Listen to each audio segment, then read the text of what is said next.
Okay, so I've died like 4 times in a row at this part because it sucks. It's just it's just designed to be completely frustrating. I don't know why. It's just like needlessly frustrating. And I mean that like, like everything about this game I think is flawless. It's one of my favorite games. Even the parts that suck I like.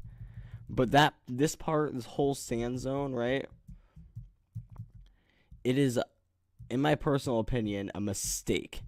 All right? No joke. A mistake.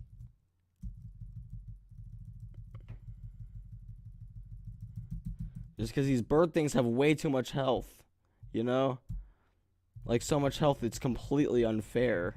Like, why do they have so much health? It doesn't make sense. They're birds. And not only that, they jump all over the place. They land on you and then like eat your health constantly. And then you're just like, oh, I guess I'm just gonna have to restart. There's no save points here. It's harder than like the last cave. Which it really isn't harder than the last. The last cave is the hardest part of this game. It's even harder than the 3 boss battles in a row you have to do right after it.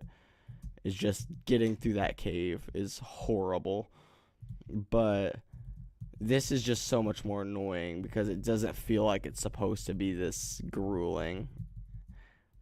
And there's the fact that, yeah, if you go through it slowly, you're fine. But I can't afford to go through this slowly. So I've had to retake this video so many times just because I keep dying.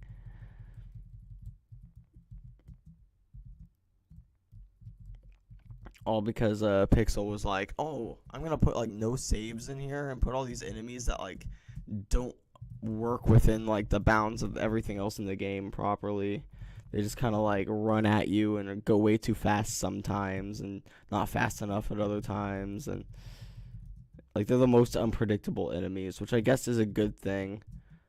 And then, oh, I'm going to put a bunch of platforms. I'm going to put spikes that no matter what kill you instead of just dealing 10 damage like all the other spikes in the game you've encountered so far. It's seriously, it's like the whole thing is just here to like screw. If you're a new player and you're playing through this part, you're screwed.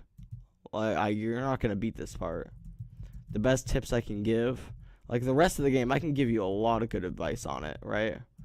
On this one, this part, this stretch, just get good. Like seriously, it's like that's all you like. There all really is to do is like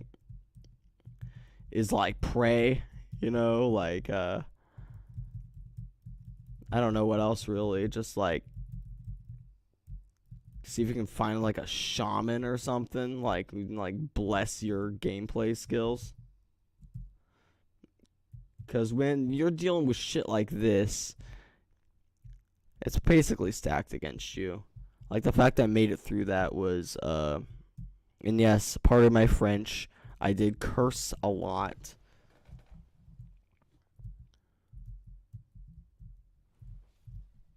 Now, hopefully, I can actually beat this mission, this boss here, because it's not exactly the hardest part in the game, but like I have my fireball. That's what I recommend for this one as well because of all the ramps and stuff here. Now later I'd start recommending other ones, get better guns throughout it, but the fireball is the best for slopes right now.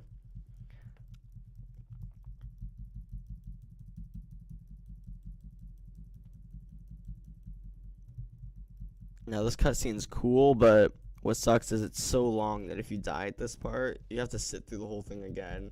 The fight's no longer fresh in your mind, and you basically just have to be like, why? Like, why? Like, every time I die at this part, I'm just like, great, now I have to sit through like 3 minutes of cutscene. Yeah, it's a cool cutscene, but as I said, I think all cutscenes should be skippable. If someone's gonna replay a game, it's cool when they can play the game and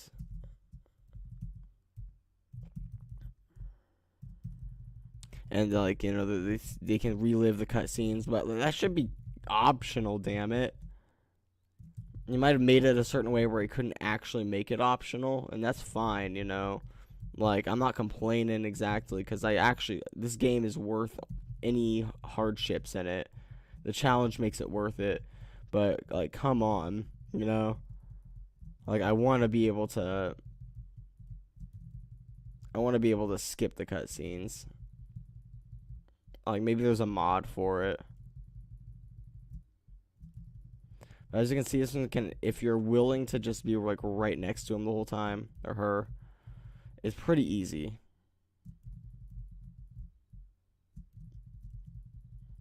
Because the main thing about the flowers that will trip you up is they slide, the blocks slide before it leaves the flower. But if he's throwing them down, or she is throwing them down, I don't want to get anyone's pronouns mixed up here.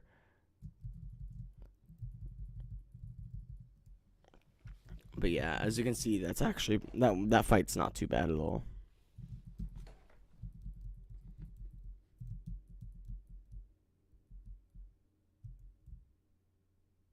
And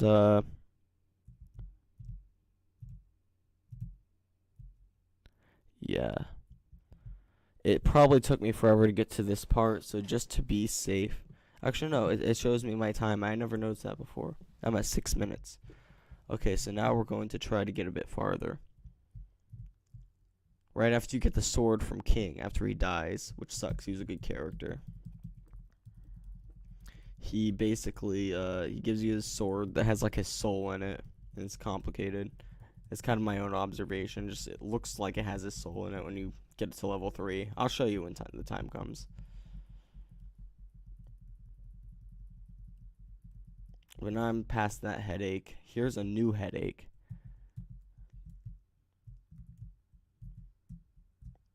You want to save here. And trust me, this is like I've beaten the final boss. Not the final boss. Never actually have I encountered him because I always mess up the ending, which is why I'm trying to be thorough with this one, because it's going to be new for me as well. It'll be a new experience for everyone involved. But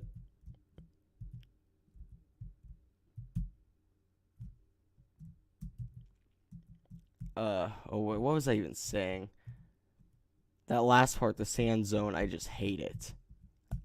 Like seriously, I swear I hate it, you know? That's a part of the game that just, no matter what, makes me angry.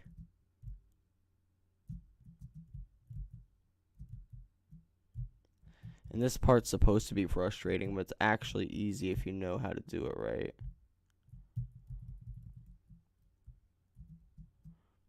And you're going to want the heart container that's down here.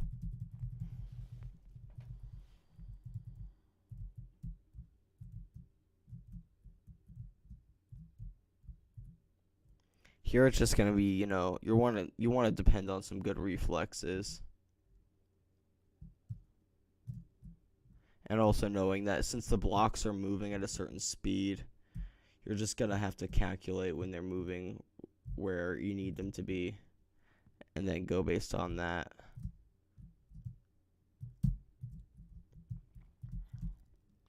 And, you know, once you get good at tricky jumps like that, it's easy. As I said, you know, I'm good at this game, but when I'm, like, narrating it and then, like, dealing with the most frustrating parts, I actually start to lose my head a little bit. So I'm actually sorry about that. It probably makes it more entertaining anyway. But, regardless, I kind of feel bad about it. And by the way, these things here are the same thing as, quote, they're robots, but they're like all rusted over and stuff. So they've lost their shine. They've lost their nice pearly white glow. Is that racist? I don't know. Seriously, you never know what's racist these days. Anything could be racist. You could like sneeze the wrong way and it's like part of someone's culture and it's like, oh, you're appropriating my culture or something. Like wear a feather in your hair and you're like mocking Native Americans. It's like, seriously. Okay, wow. This is not an opinion channel. This is not supposed to be me being like offensive or whatever, but I'm supposed to be just, you know, being like, hey, this is how you play through this game, you know? I'm like bipartisan or whatever. But I guess I'm also venting, you know? So I apologize for my venting. You don't have to agree with my opinion. You don't even have to like be like, "Oh wow, he thinks this." It's like, don't read into it. Seriously, I'm just saying shit. At this point, I'm just trying to get through this part and show how the game's played. And the knife, by the way, happens to be my favorite weapon in the whole game.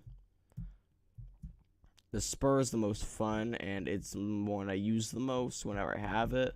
But the knife is just my like go-to. Like this is good. You know, like if I have the knife, I know that it's gonna be a breeze, just because I've had a lot of practice with it. Now I'm gonna have to wrap things up here in a minute, but first, you want to talk to Curly.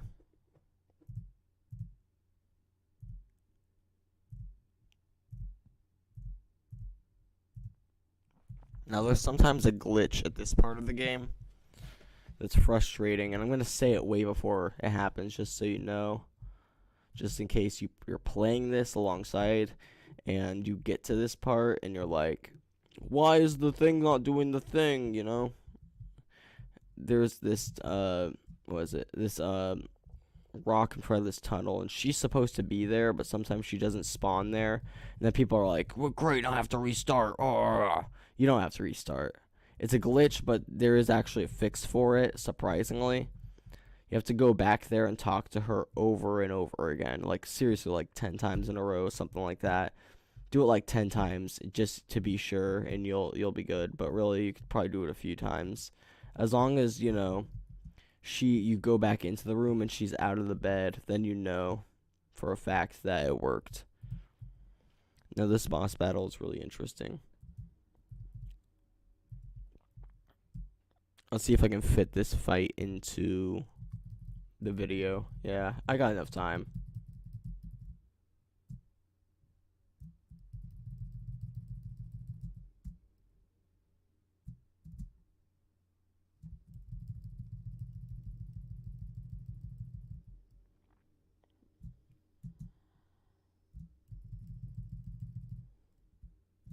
Oh, you can actually run into him and die at this part.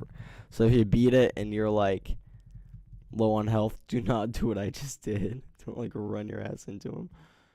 Pardon my French.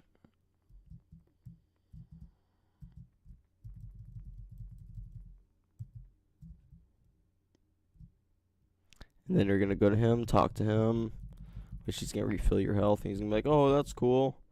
And you talk to her again, and then she's all like, "Oh, you can't get out of the labyrinth because it sucks. Life's unfair."